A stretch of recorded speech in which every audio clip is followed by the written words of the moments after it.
दिल्ली की सड़कों पे कल लगाई गई आग का धुआं आज देश के सबसे सुरक्षित स्थान तक भी पहुंच चुका है।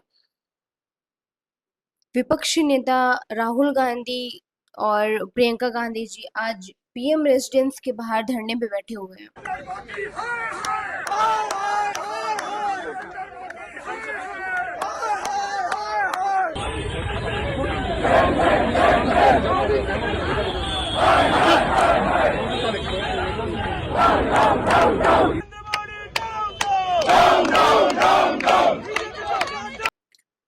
ये घटना है लगभग दोपहर के 2-3 बजे करीब की। उनके साथ-साथ कांग्रेस पार्टी के सभी कार्यकर्ता धरने पे बैठे हुए थे और अपने हाथों में प्लास्टिक की हथकड़ियाँ बाँध के ये उन्होंने जताना चाहा वहाँ पे कि किस प्रकार सरकार ने डेमोक्रेसी को बाँधा हुआ है और उनका धरना जारी था और उनकी डिमांड थी धर्मेंद्र प्रधान के इस्तीफे के साथ-साथ पीएम मोदी का रिज़ाइनेशन।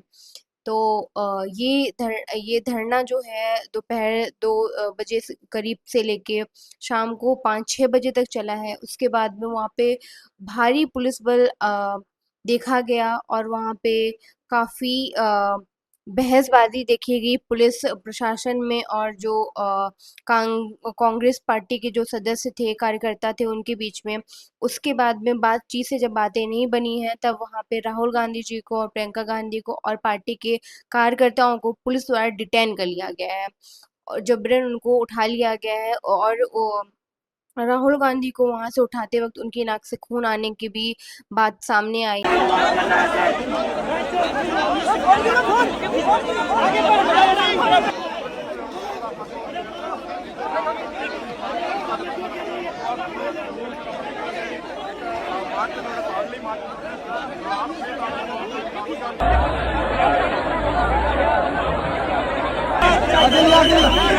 चलो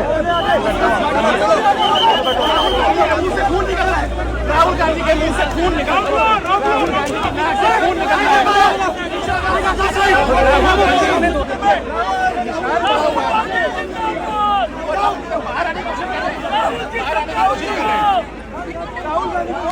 रही है।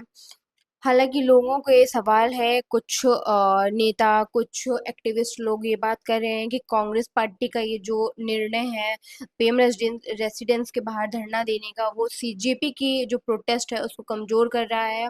अगर राहुल गांधी जी को प्रोटेस्ट करना था तो वो सीजेपी के साथ शामिल हो सकते थे।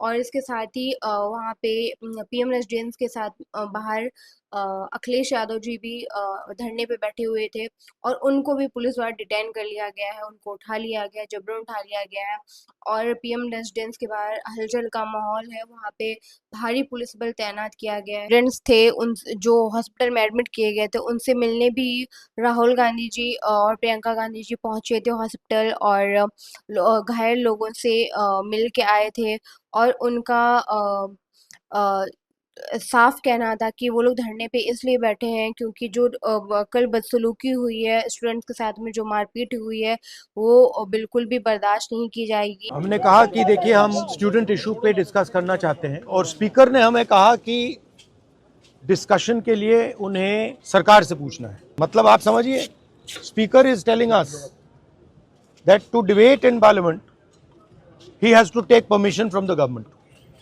ही is openly telling us that. ठीक है, देखिए इशू स्टूडेंट्स की है, यूथ के फ्यूचर की है और ये जो किया जा रहा है, लोगों को मारा जा रहा है, पीटा जा रहा है, this is completely un-Indian. Modi ji has not even apologized for what has happened yesterday. पूरा देश जानता है कि education system, testing system is broken. It has ceased to exist. Testing system has been hollowed out by termites. That is all they're saying. Nothing wrong with it. We've been saying it. I've been doing presentation after presentation about this. Why is the Prime Minister silent? What is the reason? He should apologize to the students and he should stop to treat the young people of this country. The young people of this country do not have any opportunities. All the doors are closed. There is only one door which is open, which is the door of the competitive exam, and that door is also destroyed. What are these students here? They are not just complaining about the education system. They are complaining about their future. They are saying that in this country today, because of Mr. Adani and Ambani, because of the RSS complete takeover of the education system, because of the pracharaks becoming vice chancellors of universities, we have no future. That's what they're saying. This is not just about education. This is about the future of young people. They watch, they look at Mr.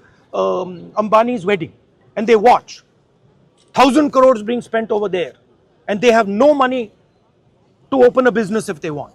They have no future. That is what this is about. This is much bigger than simply education. This is the students of this country saying, in India, we have no future. We want a future. This is legitimate. There's nothing wrong. और उनको धर्मेंद्र प्रधान का इस्तीफा चाहिए, उनको students की मांग सुननी चाहिए। साथ साथ ही प्रधानमंत्री नरेंद्र मोदी और अमित शाह की भी जो रिजाइनेशन की बात की गई है। तो अभी तक के लिए यही अपडेट। आगे अपडेट्स के लिए please stay tuned with this channel. Thank you.